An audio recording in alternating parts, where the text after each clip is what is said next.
एक लड़ाई जिसने सिर्फ एक नवाब को नहीं बल्कि पूरे हिंदुस्तान की तकदीर बदल दी। बात है 23 अक्टूबर 1764 की बैटल ऑफ बक्सर, एक टर्निंग पॉइंट। 1757 के बाद प्लासी ने कंपनी को बंगाल का गेट दे दिया, लेकिन असली कंट्रोल अभी बाकी था। ट्रेड प्रिविलेजेस, दस्तक सिस्टम और टैक्स मैनिपुलेशन ने बंगाल की इकोनॉमी को हिला दिया।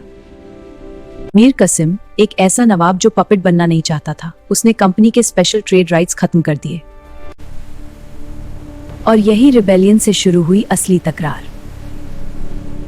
मीर कासिम ने बनाया एक अलायंस, एक तरफ अवाध के नवाब शुजाउद्दौला और मुगल सम्राट शाह आलम II। ये सिर्फ वॉर नहीं, एक पॉलिटिकल कमबैक अटेम्प्ट था। और दूसरी तरफ था डिसिप्लिन, स्ट्रैटेजी और modern warfare. Commander Hector Munro और ईस्ट इंडिया कंपनी की ट्रेन्ड इन्फेंट्री। 22 अक्टूबर 1764 बुक्सर के मैदान में शुरू हुई गोलियों की बारिश।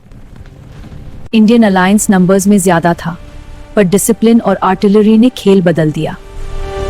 कुछ दरमियान सब खत्म, अलायंस टूट गया और कंपनी ने जीत लिया सिर्फ एक वॉर नहीं, बल्कि नॉर्थ इंडिया का political control. 1765 treaty of Allahabad, Mughal emperor ने दे दिया दीवानी राइट्स। बंगाल, बिहार और उड़ीसा का रेवेन्यू कंट्रोल अब कंपनी के हाथ में था।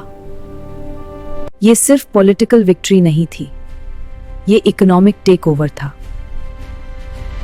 रेवेन्यू कलेक्शन ने बंगाल को तोड़ दिया और यहीं से शुरू हुआ कंपनी राज का असली फेज।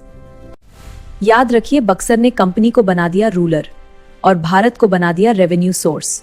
हिस्ट्री में कुछ बैटल सिर्फ जीती नहीं जाती, उनके कॉन्सिक्वेंसेस सदियों तक महसूस होते हैं। Battle of Buxar, the real beginning of British political dominance in India. Like और सब्सक्राइब करिए, अगली कहानी और भी अजीब।